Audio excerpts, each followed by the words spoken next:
एक औरत 7 दिन 7 रात से लगातार चल रही थी। थकान से उसका शरीर जवाब दे रहा था, लेकिन वह जानती थी कि अगर रुक गई तो मर जाएगी।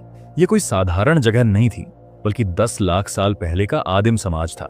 जब उसने आगे नजर उठाई तो दूर कुछ विशालकाय अंडे दिखे। वह पास जाकर देखने लगी। तभी अचानक आकाश काला पड़ गया। डर से वह टूटे हुए अंडे के खोल में जाकर छिप गई। कुछ देर बाद बगल के अंडों में से छोटे छोटे डायनासोर बाहर आने लगे। जल्द ही उनकी मां भी खाना लेकर पहुंच गई। महिला डरकर अंडे के पीछे छिप गई, लेकिन डायनासोर मां ने उस पर हमला नहीं किया। उल्टा उसने उसके सामने भोजन रख दिया, जैसे कि वह उसे अपना बच्चा मान चुकी हो। उस युवती का नाम था श्याओ मेई। कुछ समय पहले ही उसकी जाति के लोगों ने उसके माथे पर सूर्य का निशान बनाया था। दरअसल वे उसे सूर्य बलि के रूप में चढ़ाने वाले थे। जब सूरज धीरे धीरे उगा तो बाकी लड़कियों को भी रस्म के लिए आगे किया गया। उनमें से एक ने मौका पाकर भागने की कोशिश की, लेकिन दौड़ते समय वह चट्टान से गिरकर मर गई। फिर बाकी 2 लड़कियों को पकड़ा गया। उनके कपड़े उतार दिए गए और उन्हें सूरज की ओर खड़ा कर दिया गया। जैसे ही सूरज की तेज किरणें उन पर पड़ीं, आसमान में तेज आंधी उठी। लोग डरकर चट्टानों से चिपक गए। एक बूढ़ा आदमी भी इस तूफान में गिरकर खाई में समा गया। हर कोई इस पीली आंधी से बचने की कोशिश कर रहा था। श्याओ मेई भी भाग निकली, लेकिन उसे कबीले के मुखिया ने देख लिया। वह आंधी में बहकर चट्टान से गिर गई और समुद्र में जा गिरी। इस आदिवासी कबीले की परंपरा थी कि वे औरतों को पकड़कर उनमें से सबसे सुंदर को चुनते और बलि चढ़ाते। इस बार भी वही होने वाला था। बाकी औरतें घंटों की यातना के बाद थककर चूर हो गईं, तो मुखिया ने निश्चय किया कि समुद्र में गिरी हुई लड़की को ही वापस लाना होगा। इधर समुद्र में गिरी श्याओ मेई अपनी जान बचाने के लिए पूरी ताकत से तैरती रही। तभी एक जवान शिकारी दा जुआंग ने उसे देखा। उसकी सुंदरता ने उसे मंत्रमुग्ध कर दिया और वह उसे अपने साथ कबीले में ले आया ताकि उसे अपनी पत्नी बना सके।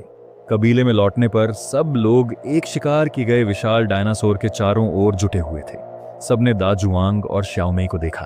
एक औरत तुई हुआ को यह सब अच्छा नहीं लगा। वह गुस्से में दा जुआंग को खींचने लगी, लेकिन दा जुआंग ने उसे अलग किया और सबको श्याओ मेई से मिलवाया। लोग पहली बार ऐसी सुंदर और अनोखी लड़की देख रहे थे, जिसके माथे पर सूरज जैसा चिन्ह था। सब उत्सुक होकर उसे देखने लगे। इसी बीच डायनासोर का हमला हो गया।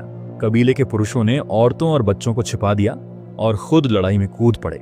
उन्होंने जलती लकड़ियां और आग का ढेर डायनासोर के पास लाकर उसे फंसाने की कोशिश की।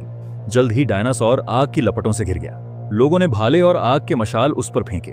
अंत में वह विशालकाय डायनासोर आग में गिर पड़ा और भुना हुआ डायनासोर बन गया। शिकार के बाद सब लोग खुशी मना रहे थे।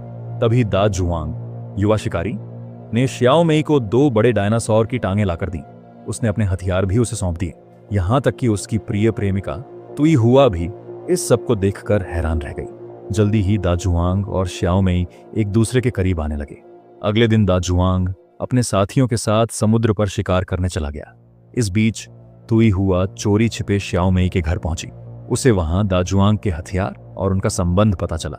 उसने तुरंत पूरे कबीले को भड़काया कि श्याओ मेई एक अपशकुनी और खतरनाक औरत है। श्याओ मेई यह सब सुनकर कबीले से भाग निकली। वह हथियार उठाकर रेगिस्तान की ओर बढ़ी। लंबा सफर तय करने के बाद वह एक रहस्यमयी जगह पहुंची। वहां उसका सामना एक विशालकाय मादा डायनासोर से हुआ।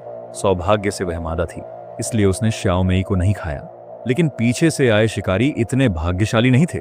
उनमें से एक को उसी विशाल डायनासोर ने खा लिया।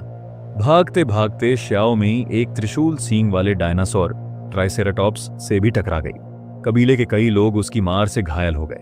श्याओ मेई भागते भागते एक डायनासोर के अंडे के पास पहुंच गई। उधर दा जुआंग भी उसका पीछा करते हुए जंगल में आ गया। श्याओ मेई को एक गुफा मिली और वह उसमें छिप गई। लेकिन यह गुफा दरअसल एक मांसाहारी फूल जंतु का घोंसला थी।